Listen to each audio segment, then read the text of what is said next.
J'ai un représentant qui est arrivé, il m'a dit: «Hey, nous, là, on assure n'importe qui. On assure même les tatoueurs.» Là, j'étais genre: «C'est quoi qu'ils ont, les tatoueurs?» C'est drôle qu'il y ait personne qui me parle de ça puis qui m'en parle avec autant de passion comme si c'était un game changer dans l'industrie. Je me suis dit: «Ah ben écoute, je vais me faire un site web, je vais me faire un branding.» Quand j'ai mis le site en place, je m'avais fait un autre Facebook avec mon nom, tout ça. Ce que j'avais décidé de faire, c'est juste d'ajouter des tatoueurs. Là, je me suis ramassé avec un Facebook avec plus de 1000 tatoueurs. J'ai commencé à poster un peu, j'ai commencé un petit peu à faire de la publicité. Puis à ce moment-là, je me suis rendu compte que c'était une niche particulière, encore plus que je pensais. Il y a des conseillers qui ont des idées pour des plateformes ou des produits. Je peux t'en appeler une dizaine là, puis ils ont toutes des idées ou des logiciels ou des choses comme ça. Mais d'arriver puis de dire: écoute, j'ai tant de clientèle, je vois que le marché est tant gros, ils ont tel besoin, telle affaire. Je pense que ça m'a beaucoup aidé à faire développer ce marché-là, qui en théorie aurait pas dû être un marché si difficile à développer. C'est pas des dynamiteurs, tu sais, c'est des gens dans un salon de tatouage.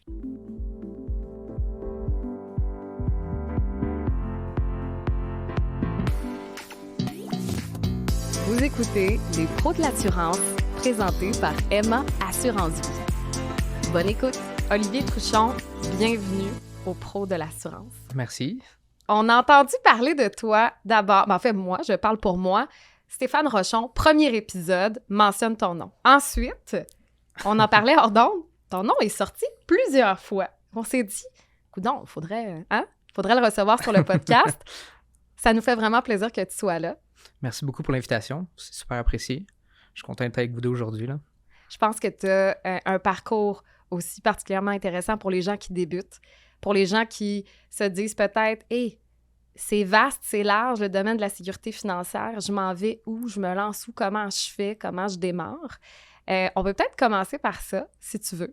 Donc, vas-y avec comment c'est défini, si on veut, ton travail à toi dans le domaine.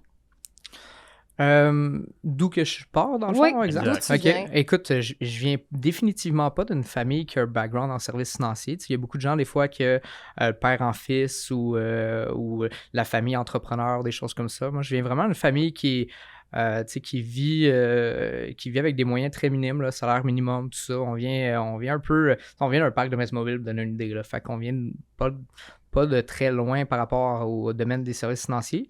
Puis je te dirais que c'est venu un peu par hasard, là, ce domaine-là.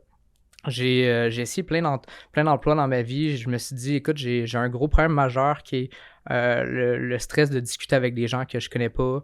Je suis pas super à l'aise en public, tout ça. Fait que j'ai décidé d'essayer de travailler un peu justement en public. J'ai commencé à travailler chez Future Shop en réparation d'ordinateurs. J'ai rencontré quelqu'un qui m'a ouvert des portes en événementiel. Fait que j'ai décidé de travailler en événementiel. Fait que tu sais, dans des places où il y a beaucoup de monde. Fait que tout à l'extrême d'une personne excessivement introvertie. Fait que j'ai décidé de travailler au Festival d'été de Québec, Francophonie, beaucoup de choses comme ça. Puis, à un moment donné, j'envoyais... Ça, c'était des travails qui sont, tu sais, sur contrat. Fait que le reste du temps, t'as pas grand-chose à faire. Fait que je cherchais un autre travail à temps partiel ou même à temps plein. Puis, j'ai envoyé des CV un peu partout. Puis, un jour, il y a quelqu'un qui m'a appelé d'une compagnie d'assurance que vous connaissez sûrement, là, qui est une compagnie un peu connue pour le porte-à-porte. Fait qu'une compagnie qui s'appelle Combine. Puis, ils m'ont dit qu'ils étaient intéressés à discuter avec moi, tout ça. Puis, venez les rencontrer. Fait que j'ai eu la possibilité de l'essayer. J'ai trouvé ça drôle parce que pour quelqu'un qui a aucun bagage en service financier, qui n'a pas la moindre idée de c'est quoi une assurance vie, invalidité, c'est quoi le placement, tu sais, j'ai jamais eu vraiment d'argent de côté ou quoi que ce soit. J'ai décidé de me lancer là-dedans, puis de partir dans l'aventure de ça. Dans les alentours de 2015, fait que ça fait déjà à peu près un bon 8 ans que je suis dans le domaine. Puis ça a été énormément de montagnes russes, de challenges. Mais définitivement, c'est vraiment un choix de carrière que je referais demain matin parce que ça a complètement changé ma vision de la vie par rapport au... Tu sais, tout tourne autour un peu des finances, tu sais, autant de tes choix de vie, autant d'acheter une maison, un véhicule, tout ça, ta vision du futur. Fait que ça m'a vraiment bouleversé pour cette partie-là aussi. Puis ça m'a vraiment développé une passion pour les services financiers. Fait que la lecture de tout ce qui est, pas juste assurance placement, mais tu sais, tout ce qui est immobilier, entrepreneuriat, développement personnel. Fait que c'est un peu de là que tout est parti, je te dirais, là. Moi, ce que j'aime dans ton parcours, c'est que beaucoup de gens, là, on s'entend, là, ils restent dans leur zone de confort. Une fois qu'ils sont bien ancrés là, dans leur sofa, là, je sors pas de là, je bouge pas de là, je connais cet environnement-là. Toi, on dirait que tu avais identifié certains éléments de ta personnalité dans tes compétences que tu voulais travailler. puis que tu es allé t'exposer à du risque. Tu es allé t'exposer dans des foules, t'exposer, aller faire du porte-à-porte. Tu sais, tu parles de quelqu'un d'introverti. À contre-courant. À contre-courant. Le porte-à-porte, c'est créer des liens, c'est assez rough. c'est assez Comment ça extrême. s'est passé, le porte-à-porte?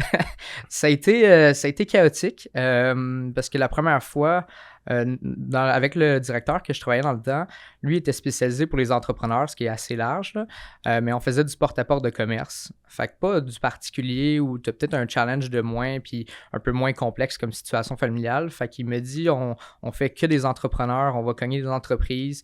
Je le voyais faire, ça allait bien. Lui, c'est une personne qui est à l'opposé contraire, là, excessivement extraverti. Il s'exprime terriblement bien, il se fait aimer facilement, il y a une facilité de créer des connexions, tout ça, tout à l'opposé d'un gars qui parle pas à personne, puis qui est de son côté, puis qui est un peu angoissé. Ouais. Fait il me montrait un peu comment tout faire ça, puis j'ai fait, bon, ben on va le faire, on va l'essayer. Puis j'ai été cogner une porte dans une entreprise à Terrebonne, hein.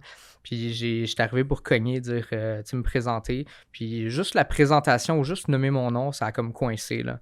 Fait que, puis tu sais, je suis devenu hyper rouge, j'ai paniqué un peu, j'ai regardé le propriétaire, j'ai regardé mon directeur des ventes, tout ça, puis on se regardait, puis je sais pas combien de temps ça a duré, pour moi ça a duré comme une éternité, là. Exact. Puis, puis finalement, j'ai juste quitté, je sais pas comment ça a fini, là, j'ai juste dit, écoute, excuse-moi, je t'ai dérangé, je voulais pas déranger, j'ai juste quitté, puis ça a fait vraiment mal, parce que je me suis rendu compte que c'était définitivement pas mon domaine, puis je me suis dit, je viens de me pitcher dans de quoi de rough, là.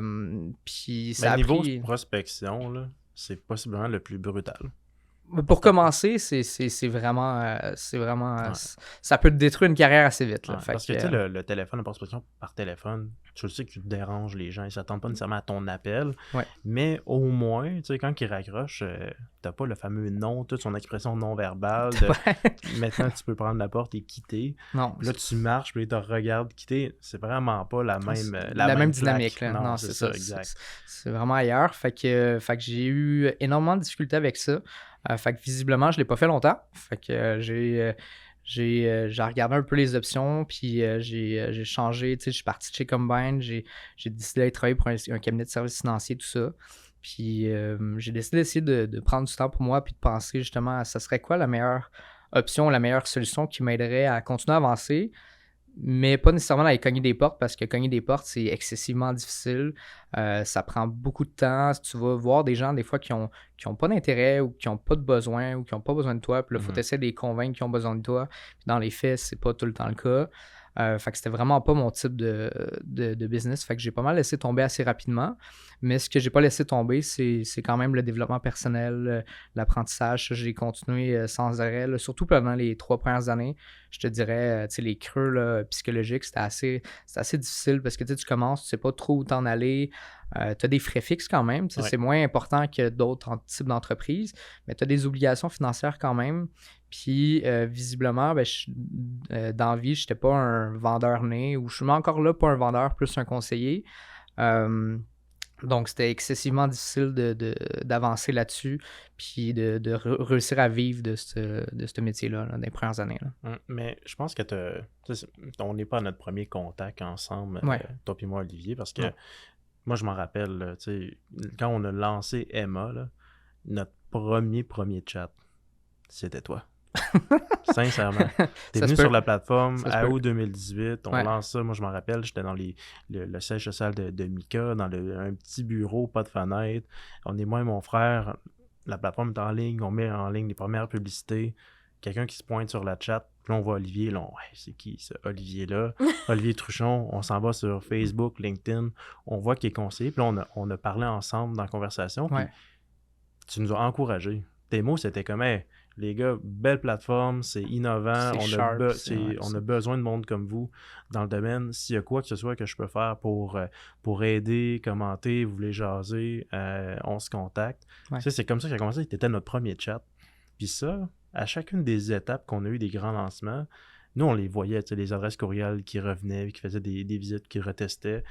Tu t'es toujours gardé à l'affût de ce qui se passe en innovation. Puis ça aussi, je pense que ça te démarque comme conseiller. Je pense que ça fait partie de ton parcours. Ouais. Quand tu parles de développement personnel, quand tu parles d'être constamment à la recherche, bon, ben, de qu'est-ce qui se fait de nouveau, d'être innovant, d'être on top of things, si vous me permettez l'expression, ben avec les clients, ça paraît ça aussi. Fait que c'est plus de la vente. Toi, t'aimes ça faire du développement personnel. Ouais. Et tu le sais comme moi, un plan financier, c'est du développement personnel en soi. Exact. C'est quoi tes objectifs, où tu veux aller, puis là, ensemble, on va tracer le plan pour se rendre là. Ce qui arrive, c'est qu'on a besoin d'outils, de produits financiers pour se rendre là. Bon, on va le faire ensemble, étape par étape. Tu vas les accompagner. C'est ça, je pense, qui fait un peu ta recette. C'est tout ton bagage que tu amènes dans le domaine. Ça, quand je la connaissais pas ton histoire, là, tout ton parcours. Puis quand je lisais les notes de pré-entrevue que tu as fait avec Christine, ça paraît, là, OK, là, t'as un parcours, t'as un bagage, t'es allé à quelque part, tu sors de ta zone de confort constamment. Fait que d'amener les clients à sortir de leur zone de confort financier, c'est facile là, de prendre son argent et de dépenser. Ça, c'est facile.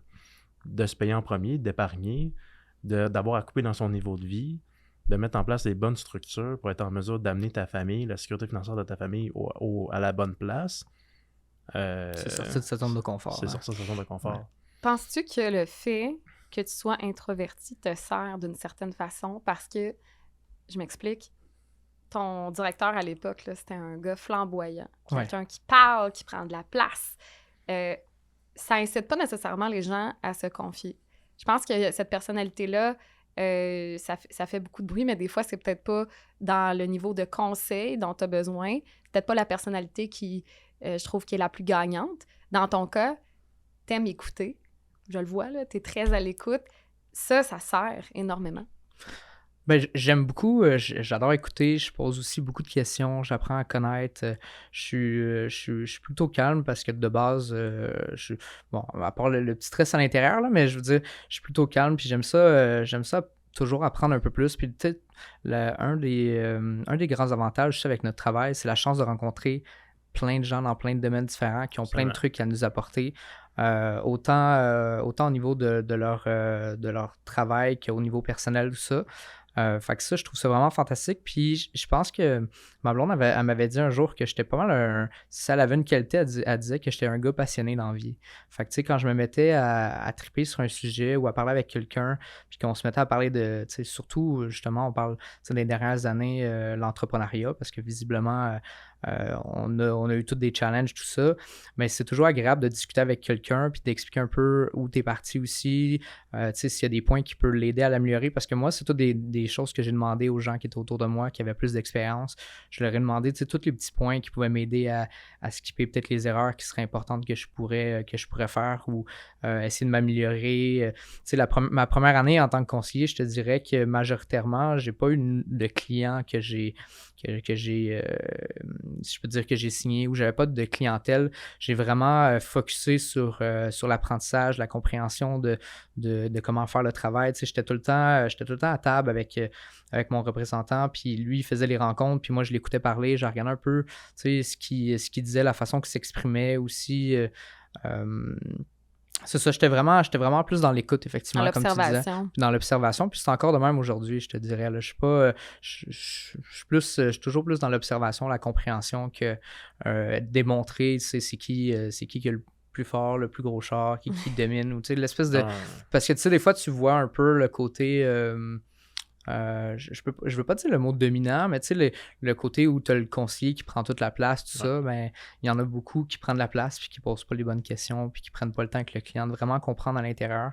Parce que tu sais, des fois, les clients vont dire des choses, mais c'est pas vraiment ça qu'ils voulaient te dire puis ils sont peut-être pas prêts à te le dire tout de suite encore. Puis faut tes travailler tranquillement. Comme on n'est pas des psychologues, là, mais souvent ça ressemble à ça, le domaine des services financiers. Là. Ben, d'où l'importance de poser les bonnes questions, d'être à l'écoute, parce que si tu fais juste suivre ta recette, ben le client il va faire bon, clairement il m'a pas écouté. Là. Moi j'ai parlé que j'avais un enjeu avec mes dettes en ce moment, mais son enjeu avec ses dettes, c'est pas l'enjeu avec ses dettes, c'est que je sais pas comment je vais être capable de payer mes 3 prochains mois d'hypothèque. Pas mal plus précis l'enjeu. Mais si tu dis, OK, parfait, un enjeu avec les dettes, parfait. Puis pour la retraite, next, ben là, c'est sûr que je me sens pas écouté, je me sens pas accompagné. Il n'y a pas de solution. Là, après, il arrive, puis il me pitch une solution. Bon, les clients comme toi, normalement, on fait une T10, tel produit, 100$ par paye en épargne dans les REER. Là, la personne fait comme OK, puis là, les REER, ça fonctionne comment? Ben, quand tu mets Ça ton argent rembourse comment mon là-dedans, hypothèque, ça? tu y touches quand tu as 65 ans. Ouais. OK, t'as rien compris. Non. Mon enjeu, c'est mes 3 prochains mois. Si la personne est à l'écoute, le conseiller, puis il creuse ça, on parlera pas de retraite tout de suite. On est loin encore, là. On va commencer par régler ça, puis une fois que c'est réglé, que tu l'as aidé, là, que tu as vraiment sincèrement aidé quelqu'un dans son feu, là, où ça brûle de partout, puis il est plus, à cause de ça, il a tellement le problème collé devant lui, il est pas capable de voir la suite. Non. Si tu l'as permis de sortir de ça avec confiance, avec accompagnement, les chances qu'il reste ton client après sont extrêmement élevées. Ouais, c'est sûr. Les chances que quand sa famille, tu sais, ces problèmes, souvent, oui, des fois, on garde ça pour soi, mais les gens, moi, j'ai remarqué qu'ils ont tendance à en parler là, à leurs 5, 6, 7 personnes qui sont proches d'eux. Ben, hey, puis ça va comment ton hypothèque? Est-ce que tout va bien?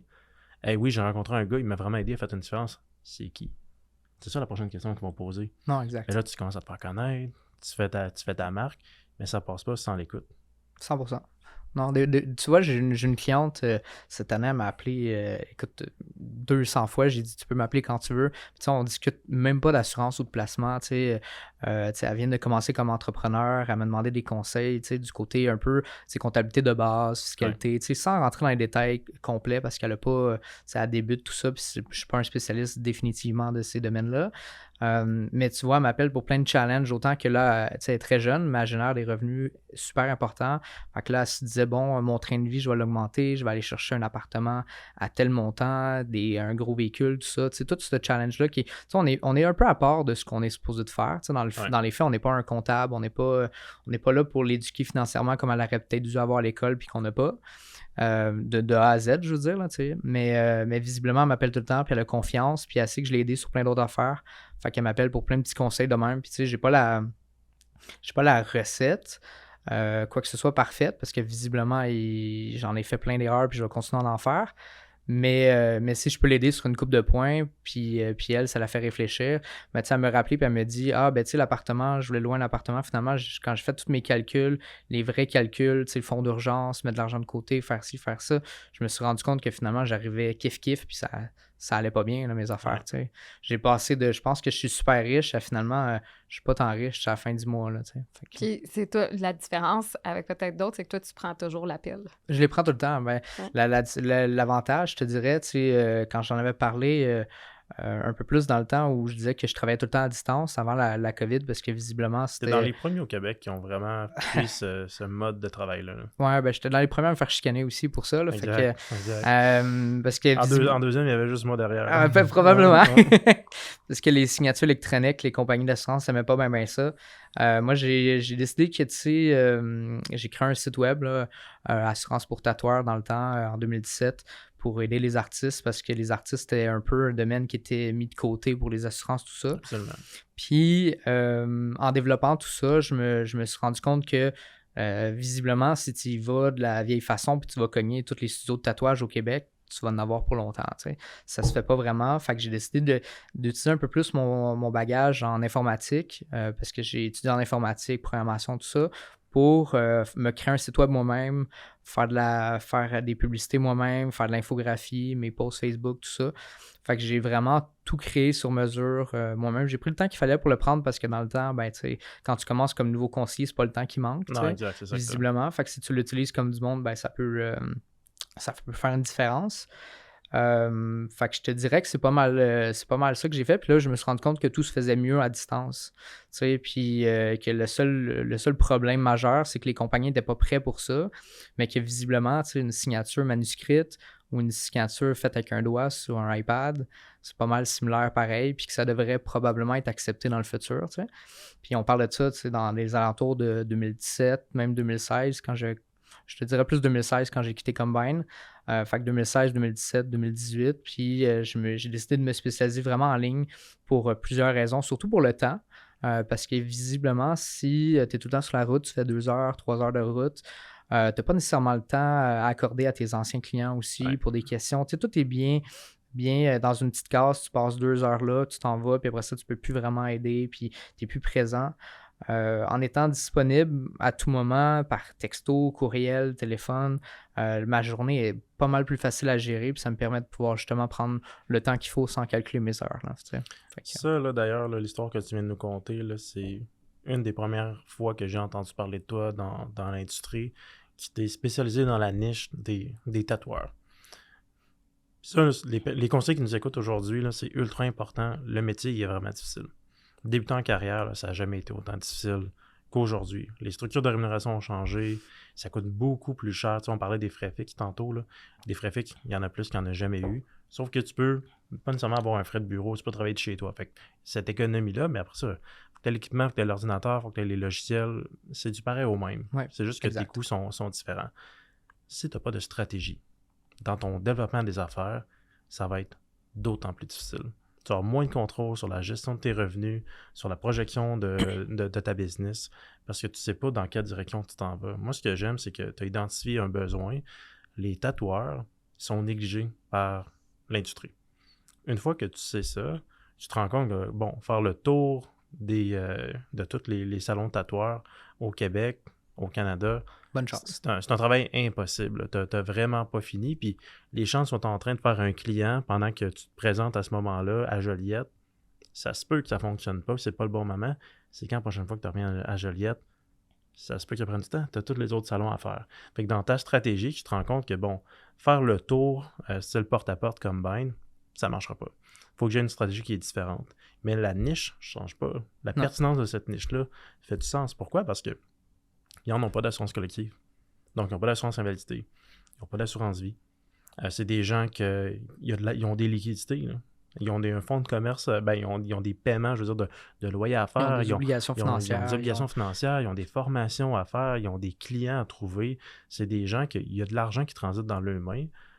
Puis tatoueur, on s'entend, c'est pas une maîtrise en administration des affaires qui va t'amener à faire ça. Donc, pas souvent. La gestion de tes finances, ça reste un élément crucial, mais tu n'as pas nécessairement eu tout le background pour gérer ça. Donc, ils ont besoin d'accompagnement.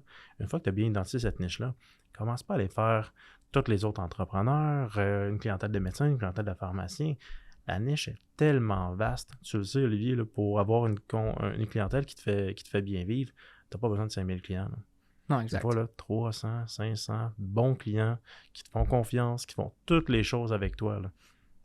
Tu vas avoir une super de belle vie comme conseiller. Absolument. Je pense que c'est la façon de se démarquer dans l'industrie. Puis on en parlait juste avant le podcast. C'est un héritage que tu peux laisser à tous les conseillers en sécurité financière du Québec. C'est ça là. Tu es la personne que moi j'ai entendu qui a le plus respecté son plan. J'ai une clientèle, j'ai une niche, j'ai un modèle d'affaires. Je le respecte, je l'applique avec intensité. Puis je vais récolter les fruits de mon travail. Je ne sais pas comment ça fonctionne dans les tatoueurs, mais j'ai l'impression que quand un nouveau tatoueur rentre dans le domaine, puis que là, il se rend compte de toute la charge financière qu'il a sur les épaules, il commence à avoir une famille, qui se rend compte qu'il y a des obligations financières, puis il se met à poser des questions à d'autres amis de tatoueurs. « Hey, toi, comment tu fais pour gérer ça? » Ton nom doit commencer à ressortir souvent. Ouais, ben, juste dans la première année, quand j'ai mis le site en place, puis je me suis fait une page Facebook spéciale, je m'avais fait un autre Facebook avec mon nom, tout ça. Mais sur ce Facebook-là, ce que j'avais décidé de faire, c'est juste d'ajouter des tatoueurs. Puis l'algorithme sur Facebook est quand même drôle. Il est bien fait. Fait que quand j'ajoutais des tatoueurs, j'avais 50 tatoueurs, il me suggérait juste d'autres gens qui étaient amis avec des tatoueurs. Fait qu'à force de t'amuser à ajouter des tatoueurs à l'infini à chaque semaine, je me suis ramassé avec un Facebook avec plus de 1000 tatoueurs. J'ai commencé à poster un peu, j'ai fait j'ai un peu fait de Photoshop, j'ai fait des illustrations, des trucs comme ça. Mon site web, tout ça, je l'ai mis en ligne. J'ai commencé un petit peu à faire de la publicité. Puis à ce moment-là, je me suis rendu compte que c'était une niche particulière, encore plus que je pensais, parce qu'il n'y a vraiment aucunement d'aide à nulle part. De l'assurance responsabilité civile, ils appellent chez le 3/4 des assureurs. Il y en a comme 3 assurances qui font ça. Puis les gens ne le savent pas, puis ils ne connaissent pas. Il y a des noms vraiment particuliers. Autant l'assurance invalidité, tu appelles chez les plus grosses compagnies, ils t'arriveraient de bord dans le temps. Fait qu'il n'y en avait pas non plus. Fait que le challenge des assurances, c'était catastrophique. Puis là, quelqu'un qui arrive puis qui dit « Écoute, moi, j'ai déclaré que j'avais un salon de tatouage dans mon sol. Je l'ai déclaré à Intact, mes assurances, tout ça. Puis ils m'ont dit « Ben, nous, on couvre pas ça, les tatoueurs. Fait qu'on t'envoie une feuille, t'as genre quelques semaines, quelques mois pour trouver un autre assureur. Puis sinon, t'as pas de couverture sur ta maison. C'est des enjeux réels, là. C'est des vrais enjeux. Ouais. Puis ça arrive 1 million de fois. Puis là, je me suis dit, c'est pas mon domaine, la responsabilité civile. Mais par contre, je peux faire des appels, trouver des gens fiables, des gens qui peuvent m'aider là-dedans, puis se spécialiser aussi. Fait que j'ai eu plusieurs partenaires en responsabilité civile. Fait que, tu sais, le 3/4 des artistes m'appellent pour ça, même s'ils savent que je le fais pas, mais ils savent que j'ai des contacts un peu partout, puis des gens de confiance qui peuvent les aider pour les référer. Puis par la bande, ben, tu sais, quand tu leur expliques que oui, c'est bien beau l'assurance responsabilité civile qui est obligatoire, mais tu sais, dans les faits, tout provient de ton revenu. Puis que si demain matin, t'en as pas, mais même ton assurance responsabilité civile, tu seras pas capable de la payer. Là, Ouais. Fait que, Moi, ce que j'aime dans ce que tu décris, c'est que tu es un tatoueur au Québec, tu as un problème relié à finance, assurance, appelle Olivier Truchon. C'est ça. C'est ça, mais c'est ça ton Ouais, branding, ouais. puis ça, c'est fort. À ça, tous les services connexes que tu peux bâtir autour de ça. Là, tu parles d'assurance responsabilité civile.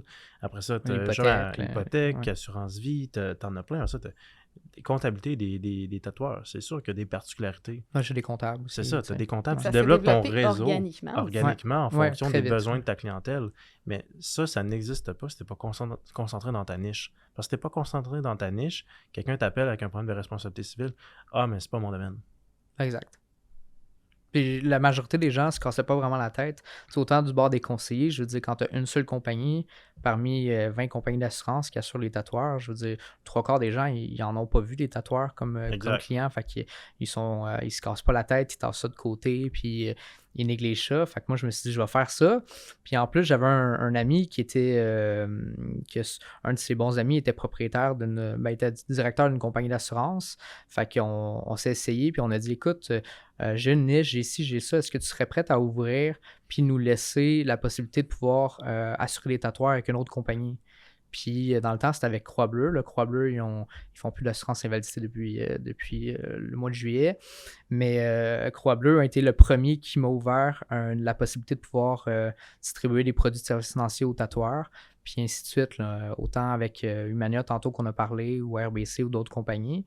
Puis ça m'a emmené à développer cette clientèle-là, puis avoir la possibilité aussi de créer des choses comme de créer des plans d'association pour eux aussi.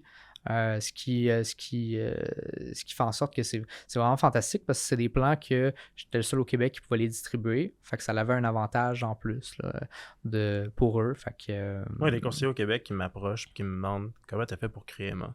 Comment tu as fait pour avoir un deal avec un assureur? Ben oui, pour avoir absolument. des deals maintenant avec des assureurs. Comment tu fais pour faire ça? Moi, je dis, il faut que tu aies un plan et une stratégie. Il faut que tu aies une niche. Il faut que tu aies vraiment là, investi du temps pour montrer à l'assureur qu'il n'y a personne d'autre que toi qui existe sur la planète, qui, au Québec, va être capable de représenter cette clientèle-là. Ouais. Si tu es capable de leur démontrer ça, tu as des preuves pour le faire, c'est encore mieux. C'est ça qu'ils te demandent souvent. Ils vont te le donner dans le plan. Mais si t'arrives avec de quoi, de comme, non, mais j'ai eu une idée sur le coin d'une table, je prenais une bière avec un autre conseiller, puis nous, on va créer ça, la nouvelle compagnie d'assurance de demain. Bonne chance. Ouais, surtout que des idées, je veux dire, des conseillers qui ont des idées pour des plateformes ou des produits, je veux dire, je peux t'en appeler une dizaine là, puis ils ont toutes des idées ou des logiciels ou des choses comme ça. Puis il y en a plein qui fonctionnent, il y en a plein qui avancent, qui travaillent là-dessus, mais d'arriver puis de dire, écoute, j'ai tant de clientèle, je vois que le marché est tant gros, ils ont tel besoin, telle affaire. Je pense que ça m'a beaucoup aidé à justement faire développer ce marché-là, qui en théorie n'aurait pas dû être un marché si difficile à développer parce que visiblement, c'est pas des dynamiteurs, tu sais, c'est des gens dans un salon de tatouage qui... La question que tout le monde se pose, c'est est-ce que tu avais des atomes crochus avec cette clientèle-là? Est-ce que toi, étais un gars qui allait se faire tatouer? Comment c'est arrivé? Est-ce que tu avais plusieurs choix devant toi? Je préfère tel. Puis là, tu as choisi cette niche-là? Bien, initialement, comme tous les conseillers, tantôt, tu en as parlé un peu, je voulais travailler avec des travailleurs autonomes super large. Okay. Fait que j'ai commencé à travailler avec tous les domaines des travailleurs autonomes. Mais, tu travailles avec des gens qui sont dans des domaines complètement différents, ont des challenges différents, c'est un peu plus difficile à comprendre. Puis un jour, dans les premières années de formation, où j'étais bien intensif sur les formations de produits, compréhension, analyse de besoins, tout ça, j'ai un représentant qui est arrivé, un représentant super gentil dans le temps d'Industrie Alliance. Puis, écoute, il m'avait parlé à quel point, tu sais, ils viennent, ils vendent leurs produits, leurs mérites, tout ça. Il m'a dit, hey, nous, là, on assure n'importe qui, on assure tel. On assure même les tatoueurs. Là, j'étais genre, c'est quoi qu'ils ont, les tatoueurs? Ils ont quoi de particulier? Ils n'ont pas la lettre, là. Ouais, je sais pas, ça avait pas de l'air d'un métier. Moi, j'ai aucune connaissance en tatouage. Je veux dire, j'avais pas de tatouage non plus, puis j'ai jamais rentré un salon de tatouage, rien du tout, tu sais. J'ai personne dans mon entourage qui est tatoueur, ou même pas de proche ou de loin, tu sais. Fait que j'ai trouvé ça drôle, puis je me suis dit, ça me reste en tête. Puis après ça, dans les mêmes journées, j'en ai discuté un petit peu. Je pense que dans la même semaine, ça s'est fait. J'ai fait, c'est drôle qu'il y ait personne qui me parle de ça, puis qui m'en parle avec autant de passion, comme si c'était un game changer dans l'industrie. Pourtant, j'aurais pas l'impression que c'était un problème. Ouais. Puis j'ai décidé, je me suis dit, ben écoute, je vais me faire un site web, je vais me faire un branding. Ça a tout arrivé, puis j'en parlais avec un mentor, puis il m'a dit, c'est une bonne idée si tu es capable de travailler juste là-dessus, avoir une niche spécifique, la développer. Puis il m'a aidé un peu à ma vision, à pas trop débarquer. Tu sais, je l'ai revu, je te dirais 4 ans, puis là, j'ai dit, écoute... je pense que je suis rendu ailleurs, j'aimerais ça me spécialiser pour les médecins, pour ci, pour ça. Puis là, il me dit, écoute, t'as fait de quoi qui marche, qui fonctionne, t'es prêt à tout laisser tomber pour repartir ailleurs, puis à recommencer à zéro. Pourquoi tu continues pas? En plus, il n'y a personne encore, tu sais, qui fait ça. Fait que il m'a comme, plusieurs années, même si je travaille plus avec lui, plusieurs années après, il m'a comme adressé à chaque fois que je le vois, puis il me dit, tu devrais continuer, ça marche bien, tu sais. Tout ce que tu as eu la chance de faire, autant le podcast aujourd'hui que les autres, les finances investissements où j'ai eu la chance d'être invité, c'est grâce à ça. Puis ça a été excessivement motivant d'avoir eu cette chance-là. Là, puis ça te rend unique, c'est ça aussi. Ouais, c'est sûr que c'est assez particulier, surtout quand tu dis il y a un conseiller qui se spécialise dans les tatoueurs, c'est assez créneau, là, mettons. Ouais. Là, fait que... Je connais des conseillers aux États-Unis qui avaient des niches, justement.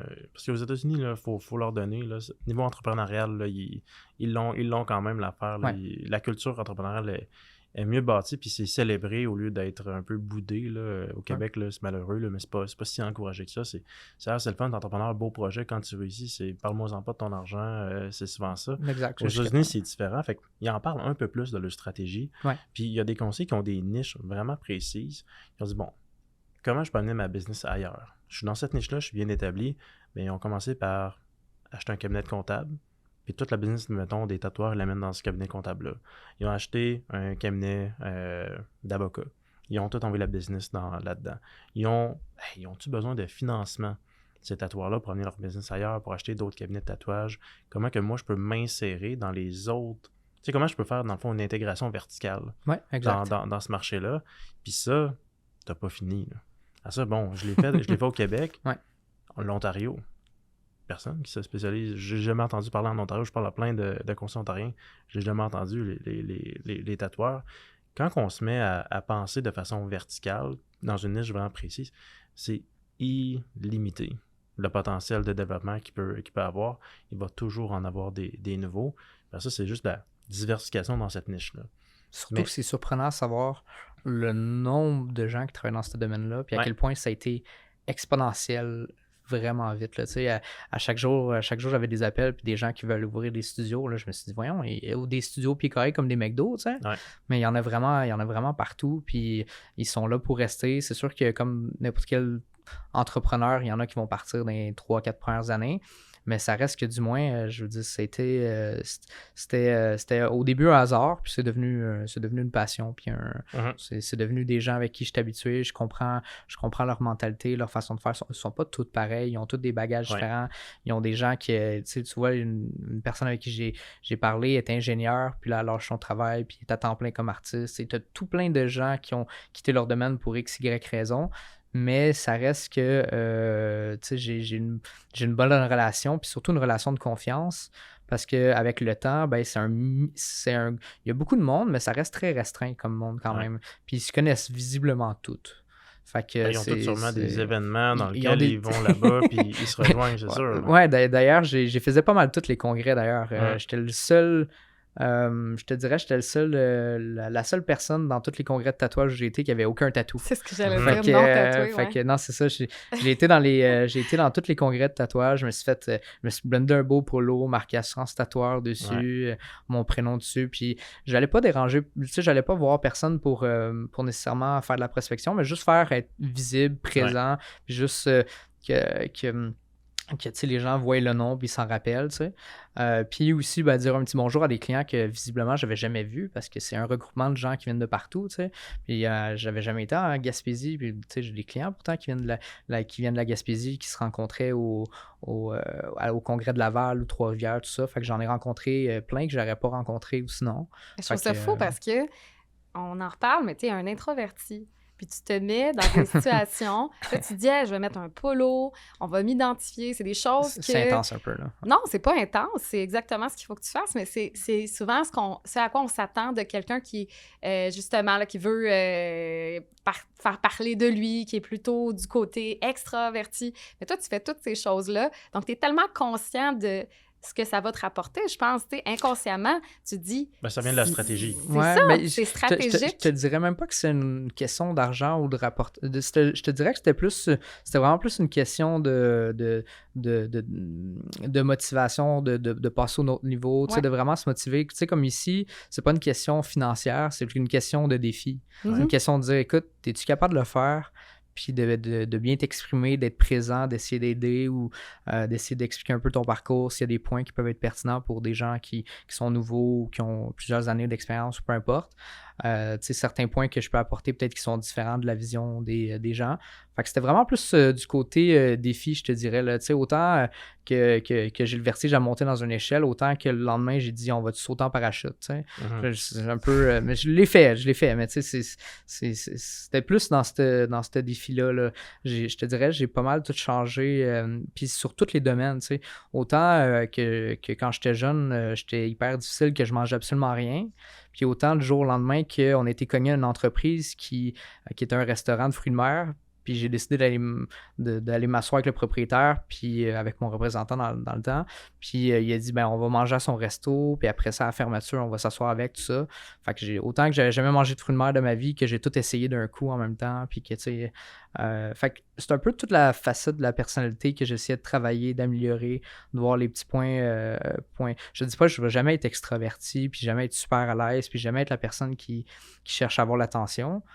Malgré que le polo, mais c'était une attention qui était correcte, justifiable, que j'avais pas trop de mettons une situation où j'étais vraiment, vraiment à l'opposé de tout ce que j'aurais jamais fait. C'est quand que Stéphane, justement, m'avait invité sur le stage avec Humania pour discuter un petit peu du parcours puis de ma vision, parce qu'on avait une vision similaire. Ça, tu vois, ça, c'est le genre de truc extrême que j'ai regretté tout le long de l'avoir fait jusqu'à temps que je l'ai fait, mais après, j'étais quand même fier, tu sais. Fait que, puis c'était pas... Il y a personne d'autre à part ceux qui étaient présents, qui étaient des conseillers. Ouais. Fait que, tu sais, ça avait pas de valeur monétaire ou quoi que ce soit. C'était vraiment un trip de dire, écoute, je vais le faire, puis un jour, ça va être pertinent que je l'aille fait, comme le fait du parcours, de partir de zéro en service financier, puis d'être un passionné de service financier. Là. Fait que c'était plus dans cette optique-là. Il y a quelque chose d'intéressant dans l'anticipation. C'est jamais pire, autant pire que tu l'anticipes. C'est jamais aussi bien que tu vas le penser. La vérité est tout le temps entre les deux. Vrai. Un des choses que tu as décrit, moi, qui me rappelle une situation inconfortable que j'ai vécue, que Christine m'a mis à l'intérieur. Elle m'a booké une entrevue avec RDI Économie. Parce que là, je faisais une capsule. Okay. Là, moi, je suis comme, OK, RDI Économie, OK, là, c'est professionnel pour vrai. Là, on est plus, là. Ton père le regarde. Là. Exact. Je vais m'en faire parler, là. Fait une des façons que, là, au début, j'étais comme, oui, Kirsten, c'est sûr qu'on dit oui, tu sais, mon premier réflexe. En fait, il n'y avait pas le choix de dire. De toute façon, tu aurais dit oui pareil, puis tu aurais dealé avec l'anxiété. Je vais dealer avec l'anxiété, je l'ai déjà vécu dans le passé, puis moi aussi, là, j'aime ça me mettre dans des situations inconfortables parce que à chaque fois que je termine, le niveau de fierté que j'ai, puis les dividendes de plein de façons, pas juste financiers. Non, je comprends. Les dividendes qui vont ressortir de cette expérience-là. Ça a une valeur incroyable. C'est une valeur incroyable. J'ai toujours été vraiment content. Puis c'est toujours des belles expériences après. Ça va être bien ou mal, j'en sors gagnant tout le temps. Fait que quand elle m'arrive avec ça, c'était il y a quelques mois, Moi, je suis quand même, OK, tabarouette, parfait. Fait que là, je me prépare. Puis là, je lis sur le sujet. Puis là, genre, je vais être sûr de bien maîtriser mon affaire. Puis je sais pas les questions vont aller où. Ben, je vais être capable de donner une réponse. Puis pas dire, bonne question. Faudrait vérifier. J'ai pas envie de dire je ça. vous reviens prochainement. Je veux connaître le sujet. Puis c'est un sujet que je connaissais, mais quand même, C'est un pas sujet qui était vaste. Hein. Ouais. On parlait de la vie universelle. La vie universelle, tu peux te perdre longtemps. Là. Fait que là, ben, quand que j'ai ça, là, je fais un petit inconfort. OK, parfait. Ma façon de contrer ça, moi, c'est souvent été la même. C'est, je vais en parler publiquement que je fais ça. Ah ouais, prochainement, Christine, là, notre directrice des communications, m'a booké une entrevue à RDI Économie. Ah ouais, c'est quand? Hey Christine, c'est quand à peu près la date que ça va être publié? Les gens me posent des questions par rapport à ça. Mais je me commets publiquement avec plein de gens que je respecte autour de moi. Je peux pas choquer. Là. C'est vrai. Parce que la honte que je vais leur dire, désolé, j'ai choqué, j'étais trop anxieux, trop gêné pour aller faire ça. Ça, c'est pire. Mais ça que a pas de pour vivre, effet d'augmenter ton stress? Au contraire. C'est comme ça vient chercher mon aspect, on va dire, compétitif, engagé, déterminé. Il est trop tard. Là. Il est trop tard. T'es commit. Tu t'es mis dedans. Là. C'est à la Grant Cardone. C'est ça, exact. Tu le dis à tout le monde. Tu vas faire quoi? Tu vas dire, finalement, j'avais une petite grippe, je ne pas bien, j'avais mal à la tête, je ne me suis pas pointé. Genre, impossible. Non, c'est ça. Non, tu fais bien. J'essaie de faire ça aussi. Je en ai parlé à plein de gens. Puis là, ils font, wow, c'est intéressant. T'es pas stressé un petit peu avec ça. Tu fais le comment, tout ça. J'ai dit, écoute, je vais travailler là-dessus. On verra ce que ça donne, mais d'une manière ou d'une autre, je vais le faire pareil, puis je vais être là. Fait que... Moi, ce que j'aime de toi, c'est que tu es très honnête. T'es vraiment, tu le dis. Tu es comme, gars, moi, ça me rend inconfortable, mais je vais y aller pareil. Il n'y a pas de gêne à avoir. Tellement de monde sont comme ça. Ouais. Mais non, ils se absolument, l'avouent juste même pas à eux-mêmes. Absolument. Puis c'est très difficile, tu sais, le service financier. Il n'y a pas tout le monde, justement, qui a un bagage là-dedans, qui a vu ses parents là-dedans. Puis, tu sais, il y a beaucoup de challenges, autant en devenant entrepreneur que le service financier qui est très large aussi, puis qu'il faut que tu te développes sur plein d'autres domaines aussi connexes, parce que visiblement, si tu es juste là pour donner un prix puis dire c'est quoi l'assurance la plus basse pour toi, là, je veux dire, tu ne resteras pas nécessairement longtemps dans le domaine, parce que dans le futur, ben, il y a de plus en plus de gens qui vont acheter leur assurance juste en ligne. Fait que ta valeur ajoutée n'est pas là. Olivier, dernière question pour toi.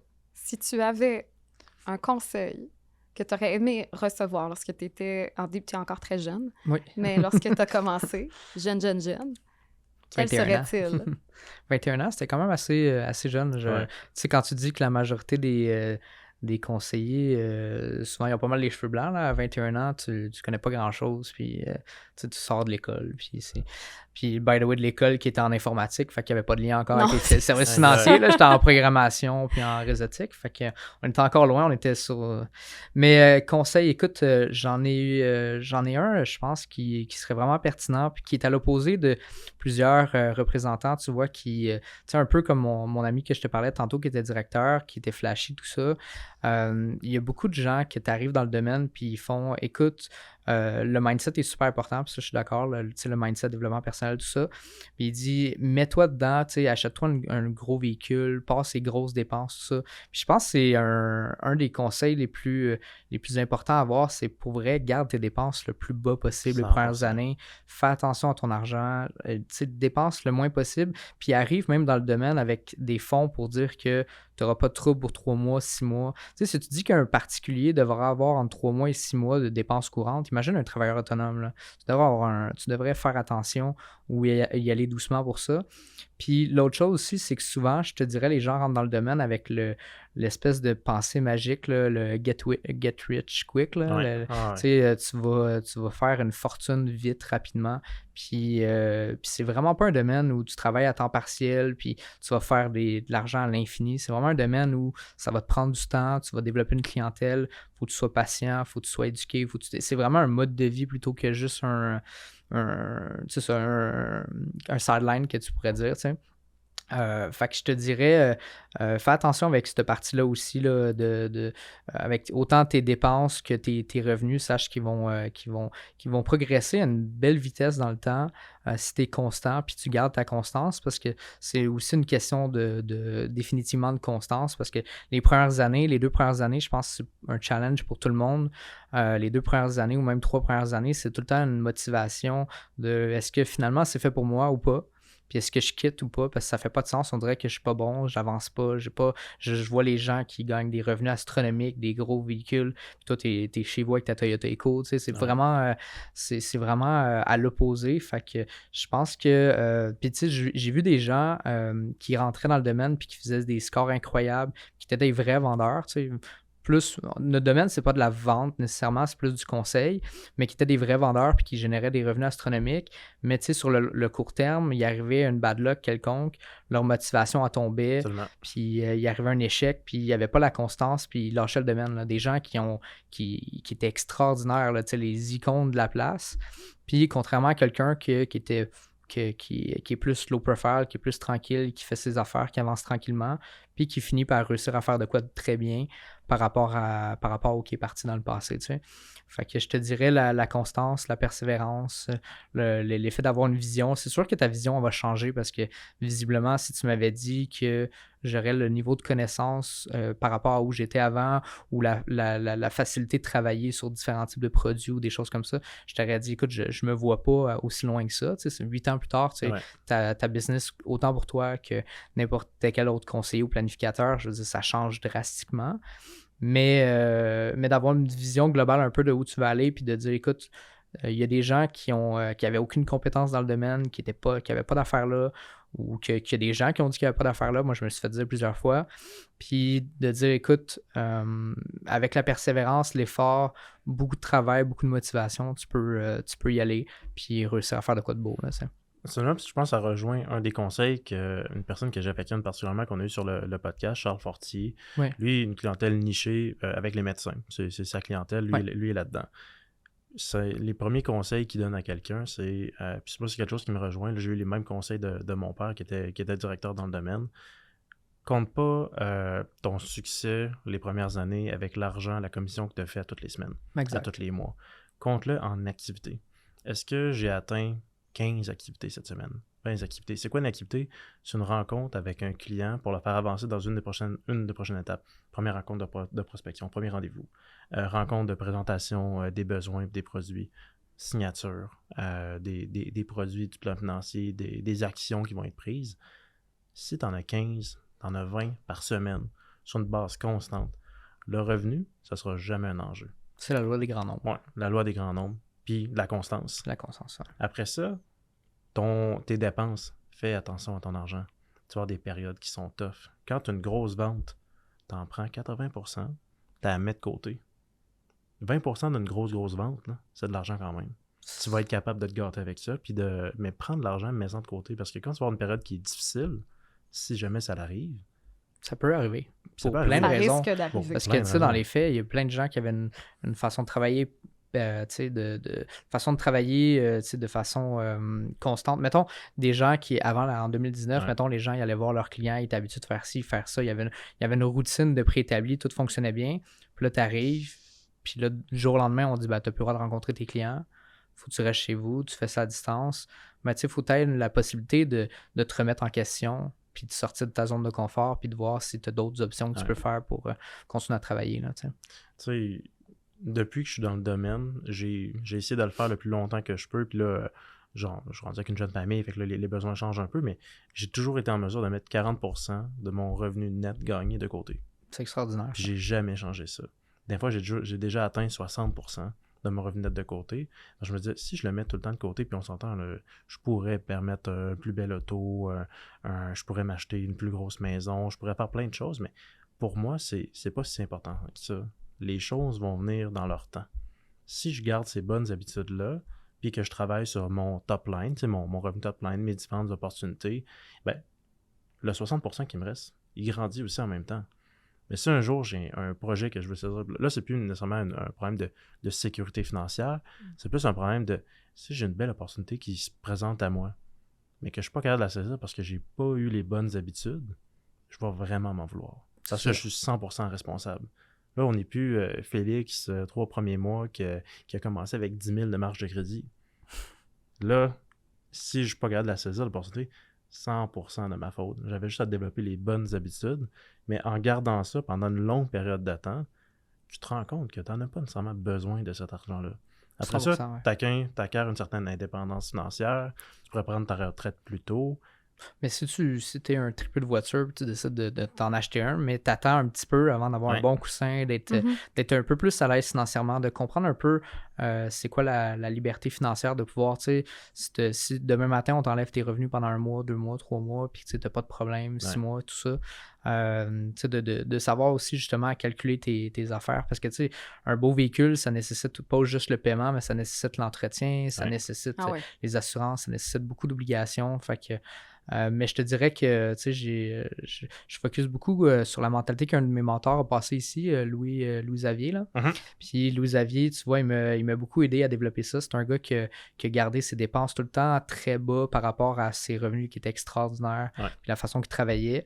Puis là, tu sais, aujourd'hui, où il est rendu dans sa vie, ben là, il s'est permis de s'amuser un peu, puis s'acheter des belles montres, des beaux véhicules, tout ça. Puis c'est un peu l'objectif que je voyais de pertinent. Pas d'attendre à 65 ans, parce que, you know what, ça se peut qu'on soit plus là à 65 ans. Là. C'est pas l'idée, parce que j'en connais des gens qui ont pris leur retraite puis qui sont décédés dans les années qui suivent. Mais juste de faire attention à tes dépenses, de cumuler, de bien investir. Puis très rapidement, ça peut faire une grosse différence majeure. Puis à ce moment-là, si tu le souhaites, ben, tu peux te permettre des dépenses qui sont raisonnables. Même si tu as une voiture de course, c'est pas ils ont l'air extraordinaires quand tu la regardes de façon isolée.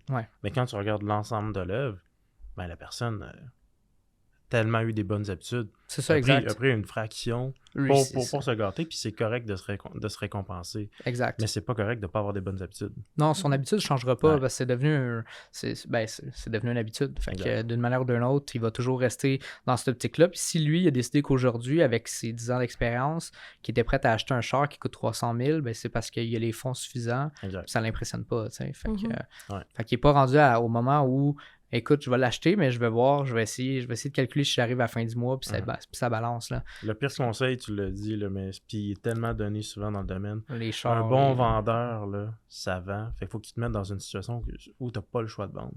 Non. Tu n'as pas le choix de vendre, c'est que tu as pris des obligations financières. Fait qu'il faut pour les rencontrer, tu n'as pas le choix de vendre. Tu veux détester ta job? C'est une excellente recette. C'est une des pires stratégies à faire, je pense.